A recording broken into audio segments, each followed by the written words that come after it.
Hi, I'm Jane Claxton from the Hockey Roos. Hi, I'm Jocelyn Bartram from the Hockey Roos. Welcome to our little Q&A.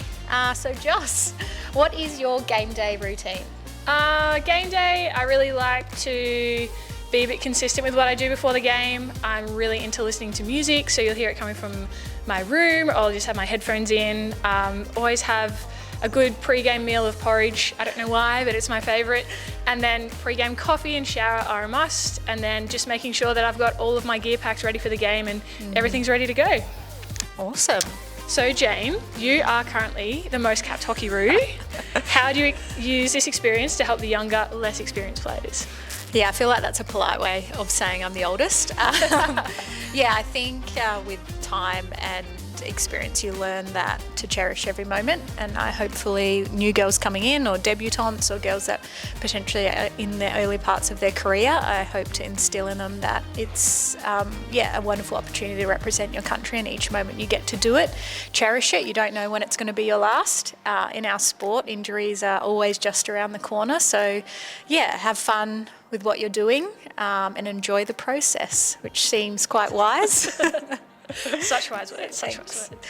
Jocelyn, what is your biggest lesson you've learnt from non-selection? Yeah, I guess non-selection has been a part of my journey, as it is a part of a lot of people's journeys. I think everyone dreams of this linear sort of progression into the national team, and then even linear from there to being like amazing.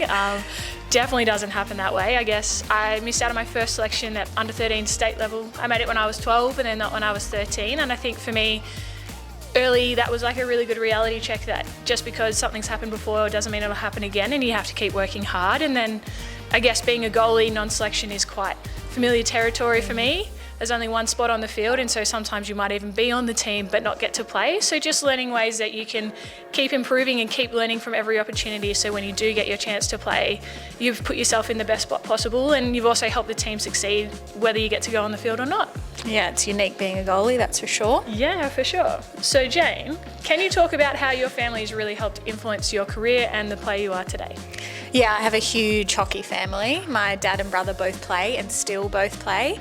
My dad's now in the over 75s category for Australia, so shout out. Yeah, a lot of inspiration there. And also obviously my mum, huge part of being the main cheer squad in the grandstand. You'll see her at any international tournament, but it's huge. I think families having an interest in what you're doing and also being active participants and understanding the struggles you may go through, but also rewarding in the really exciting moments, I think is pretty special. And I've got a really unique situation where both my family members, my mum and my dad and my brother, all frequently come to my tournaments. Both my parents are retired, so I think their retirement plan is pretty much just to follow me around the world, which I love and they love doing. So yeah.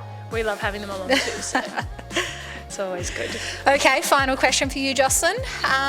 What from hockey has helped you with studying medicine, and what from studying medicine has helped you with hockey? Yeah, it's been really interesting, I guess. I find the difference from going from one aspect of life to the other almost quite refreshing. Like hockey, I've played it my whole life. Some might call me like a little bit of an expert in it. I wouldn't say it, but you play at the elite level, you don't really have to think so much about what you do every day. Whereas going back into uni and studying medicine, it's like I'm at the complete beginner level again. And so it's really like working the brain over hard, but I've thoroughly enjoyed that kind of really switch off hockey when I go to uni, because I've got to absorb so much, and likewise coming to hockey creates like a great refresh from a big day of learning. They kind of, I guess, they complement each other in the sense that, yeah, both provides a switch off from the other, and I'm feeling like I'm building the life that I want outside of hockey, which has really helped me commit more and put more of myself into hockey as well. So, yeah. Oh, so wise as well. Yes, I am at that age too. Okay, and Jane, you had the honour of captaining the Hockey Roos last year back in your hometown of Adelaide, and you also eclipsed the most ever capped SA player whilst you were there. How was that experience for you? How did you find that? Incredibly nerve-wracking. I also got the privilege of doing it with another SA girl who was doing it for the first time in Hattie Shand, and it felt like I was debuting again. You have all, I guess, the childhood friends that you played with growing up, some nemesis out there that you probably played hockey against when you were growing up as well, and yeah, the nerves of, like, I guess, proving where you've come from and impressing those that have seen you grow up playing hockey and doing, I guess, South Australia proud was a huge thing for me. And we were playing against India, which brought flashbacks from Tokyo, and unfortunately lost in the quarterfinals. And so that again put a lot more pressure on. But yeah, incredibly proud moment for me, and goes down often when people ask me what is the best memory about representing my country. It's always playing back home in South Australia. Yeah.